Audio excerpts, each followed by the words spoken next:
first it was disbelief, and then it migrated into anger. I'm totally innocent. I don't know why they're doing this to me. People went out and actually stole these things. To us, we're just, we're doing our job. And then as we started going to the shops, we started finding more and more and more. You talk about snowball from there. We come out here for holidays, birthdays, All Saints Day, and it was really a desecration. This is the history and culture of New Orleans. That's just a hole in my heart that will never go away.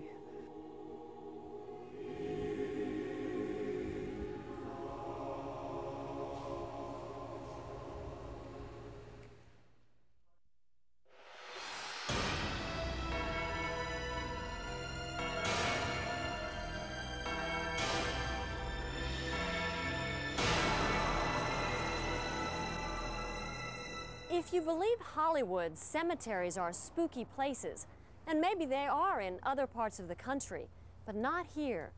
Here in New Orleans, our cemeteries are part of our history. They're part of our culture. They're part of our lives.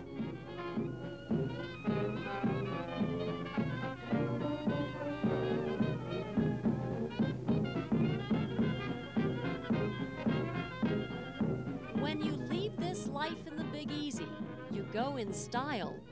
And when the last notes of the jazz funeral fade away, the story of your life will be written on stone. I think the cemeteries were always important to me. My father took me walking through Lafayette No. 1 when I was a child. He pointed out the graves of the Irish people who had died during the yellow fever epidemic. And I remember even as a little girl being somewhat in awe of these beautiful large tombs that, rose almost to my father's head or higher than that. And I remember just enjoying the atmosphere, which of course is what people call Gothic atmosphere, but it's really an atmosphere of beauty, of sanctity, of tradition. It's a very pure New Orleans atmosphere. Where else can you go in the world and find people get off Greyhound buses to tour gravesites? Like our music and our food, New Orleans cemeteries are world famous. Anne Masson is a New Orleans historian. Somehow I thought of Dominique Hugh, who was a pirate, essentially, with Lafitte, but distinguished himself at the Battle of New Orleans, and so was honored by the citizens of New Orleans when he died, and is buried in St. Louis Cemetery No. 2. People aren't scared by cemeteries in New Orleans.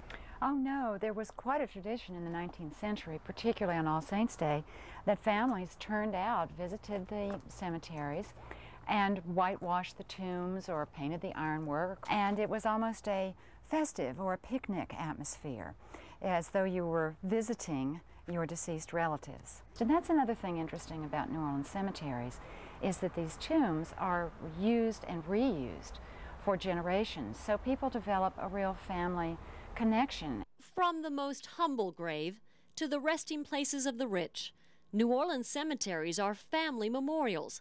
The cities of our dead are built with intricate wrought iron and finely carved marble. And for those who can afford it, no expense is too great. It goes back to Roman times, and even before that to ancient times. But this idea of above-ground burial survived in the Mediterranean and Spanish areas and was introduced then by the Spanish to the New World. Above-ground tombs in New Orleans date back to the late 1700s. And for 2 centuries, they were virtually untouched. But a few years ago, they began to be destroyed from within.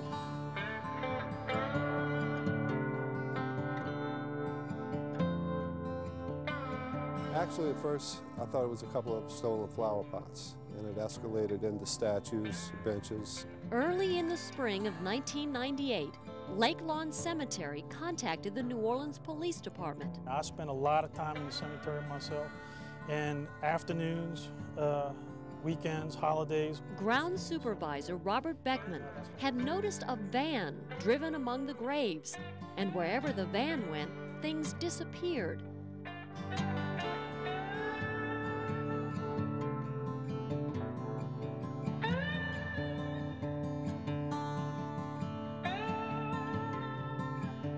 Third District Detectives Larry Green and Eric Morton took the case. They traced the license plate of the suspicious van, and it led them to 3 suspects. We went ahead and eventually found one of the suspects. Larry and I interrogated the suspect, and they signed confessions as to that they did in fact steal the vases and told us exactly where they sold them to. And then as we started going to the shops, we started finding more and more and more. And from there, the case just exploded. While the police were beginning to build a case, New Orleans families were beginning to discover what they'd lost. My little grandson had been killed, and I came at Christmas time, and the first statue was gone. This one here. Lucille Prima's family tomb in Lake Lawn is a plain one. Plain because 2 life-size stone angels, hand-chiseled in Italy, were snatched right off the front of it. And it wasn't until I came back for the anniversary of my little grandson's death that I saw the second one stolen. That was too much, and it was raining, and I just stood there and I kept saying, "I'm sorry, Michael, I'm sorry that this happened." And I just felt so devastated, and I felt like they actually desecrated the grave and his memory. And I mean, how low can you get to steal from the dead? And that was when I decided to file a police report. Around the same time as the Prima thefts, Ted Brennan's family tomb had been robbed as well. Just driving up one day to visit the tomb, and the statue's gone, and you know, you're hoping against hope that the cemetery's cleaning it. And you call the cemetery and they say, "No, Mr. Brennan, we've had a rash of robberies," and we ordered another statue from Italy, and then the detectives at the 3rd District broke the case. Sir, do you have anything to say about your arrest this afternoon? I'm totally innocent. I don't know why they're doing this to me. Many people were surprised when the detectives arrested 3 prominent local antiques dealers. Detectives were led to the dealers' shops by the suspected thieves, who said they were told by the dealers what to take. The thieves that stole the items are just thieves. By their own admission, they were heroin addictions, and because of that, they needed a way to support the habit. And the antique dealers supplied them with that, and then they graduated from where he started bringing cement statues and cement bench, and they said, "Well, you know, if you bring us the marble stuff, we'll give you more money." You don't have any stolen property in your shop? Nope. Purchased any or sold any stolen cemetery property? Well, these items will all come out and come clear at the end during the trial. I mean, I don't even know why they're arresting me here right now. They haven't even told me. Theft, possession, stolen property, obstruction, desecration of graves, inciting a felon, criminal conspiracy. It's disappointing to think that some of the very people that are supposed to be preserving these types of architectural wonders are the same ones that were involved in black marketing. And I'm astonished and outraged at the easy assumptions being made regarding my integrity. Thank you very much. Mr. Patu, do you know why the police are investigating you for possibly possessing stolen articles? Last November, the police arrested antiques dealers Aaron Jarabica, Roy Bugvalt, and Peter Patu. No further comment. Thank you very much. How's your mama? These people deal in antiques, and the word antiques is just a fancy word for secondhand furniture. I mean, there's no way that he can determine whether or not used furniture has ever been stolen. I mean, my guess is half the antiques in the French Quarter might have been stolen. Been arrested again? What do you have to say? Anything? Mr. Patu, how are you being arrested again? Have they told you what the new charges are? The dealers have pleaded innocent, but with the case on its way to trial, the cemetery theft investigation in New Orleans is officially closed. I think we destroyed the market here in New Orleans, and I think it's catching on around the United States. We recovered a little over 250 items, different items.